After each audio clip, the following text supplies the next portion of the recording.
لا ما هو طول ما احنا قاعدين على الكنبه بنشوف العجب، اكيد، بس بنشوف الافوره زي ما اسمى معانيها. فايه المشكله ان انا كمان اخش في الموضوع واقول حرفيا انا مش فاهم ايه اللي حصل يعني. انا ايه اللي حصل يعني يا شعر؟ والله ما اعرف يعني. انا عارف ان انا عايش بقالي كتير، بس مش لدرجه ان انا اشوف الاختلاف ده.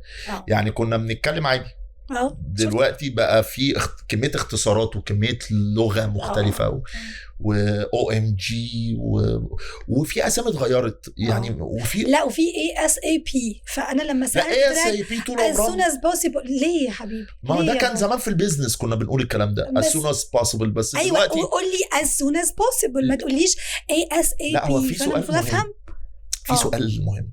هو انا ليه اقول لك في حياتنا as soon as possible في المطلق بقى؟ يعني في البيزنس انا قادر افهم all English all the time. طب ليه؟ ايه اللي جرى يعني؟ روتينا ولا كانت ميلودي؟ لا هي حد فيهم ميلودي يتحدى الملل. الموضوع في حته الافوره دي خدنا في حته تانية، وخصوصا الشباب بقى الصغير، اصدقائي الاحباء الجينزي بقى واخدين الموضوع في افوره حتى في اللبس. يعني نقطع قوي، نقطع جدا، واسع جدا، ضيق جدا، قصير جدا، مفيش وسط.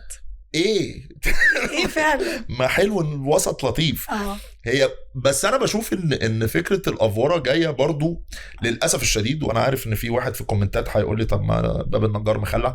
السوشيال ميديا خلى ان انا مضطر افور عشان اعلي على اللي جنبي، عشان اظهر.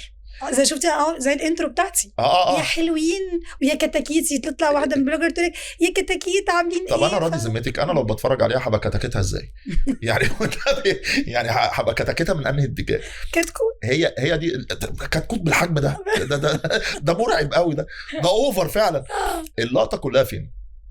انت دلوقتي بقينا نافور في المرض، بقينا نافور في الفكر، بقينا نافور في الالتزام، او نافور في الانفتاح. كل ده بسبب ايه؟ انا عايز اعلي. صح. زي ما انت قلت، واحد زعلان شويه بقى مكتئب، عنده اكتئاب. انا عندي اكتئاب. لا يا حبيبي. واحد انا جعان، انا بقى هيغمى عليا من الجوع. انا بموت، انا بفطس. انا في واحد اتمنى ان هو يشوفني يشوف الفيديو ده.